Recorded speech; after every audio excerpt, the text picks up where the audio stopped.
Hindi na maitago ang pagkadismaya ng farmer vendor na si Rose dahil sa sobrang taas ng presyo ng gasolina. Apektado kasi rito ang kanilang kabuhayan sa Urdaneta City, Bagsakan Market. Sa katunayan, madalas raw nasisira na lang ang kanilang panindang gulay dahil hindi na ito na ibebenta. Tumigil na raw kasing bumiyahe ang kanilang mga customer mula sa karatig probinsya. Mas sabi nga po, mas matindi pa po nung nag-pandemic tayo last, mas maganda pa yung kesa ngayon. Kasi wala naman talagang bumabiyahe sa gawa nga ng amahal ng natin, ng diesel. Tingnan niyo yung abono, dati ang abono is 119 lang, ngayon 25 na sir. O paano pa kami mga farmers, di ba? Wala na talagang kita, talagang lugin-lugi na ang mga farmers. Paisa-isa lang talaga yung mga namimili. Hindi kagaya dati na ang 50 bags saglit lang, pagbaba, o alis na, wala na kagad. Tapos babiyahe ka na naman. Ngayon po, hindi. Ang 100 bags na, sir, pahirapan pa kami paubos niya maghapon. Eh kung wala naman po mamimili, wala din po kami talaga magagawa. Kaya kawawa po talaga ang mga farmers talaga. Ganito rin ang sitwasyon ng tinderang si Nanay Marilyn. Madalas na rin umano silang magtapon ng mga gulay dahil sa tumal ng bentahan.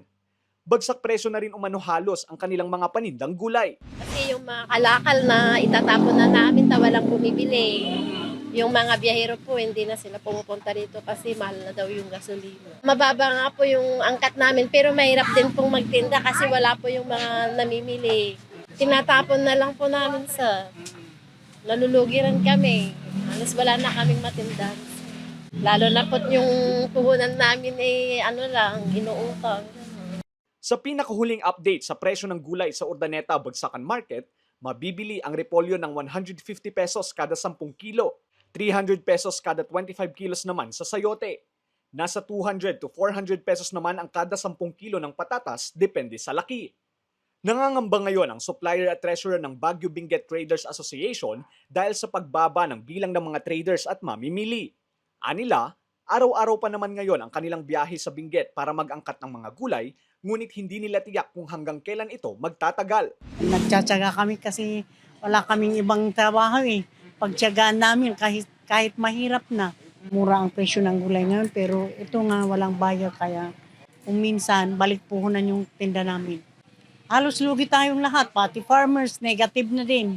Kami din na nag-aangkat ng gulay sa Baguio, negative din kasi pag magrudo kami, mahal-mahal na.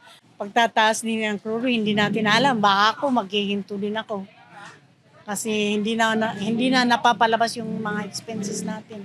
Kaya ang kanilang panawagan, Sana po babaan na po ng gasolina para magkaroon din kami ng mga mamimili na taga-ibang bayan.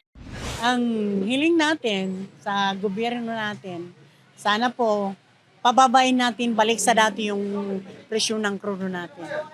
Sana bigyan pansin ng mga farmers talaga. Unang-una, kung walang farmers, wala makakain ng Pilipino. Kasi farmers ang pinagmumulan na makakain ng mga Pilipino, sir. Talagang kailangan po bigyan ng tuon ng mga farmers talaga, sir. Lester Narag, Balitang, Solid North.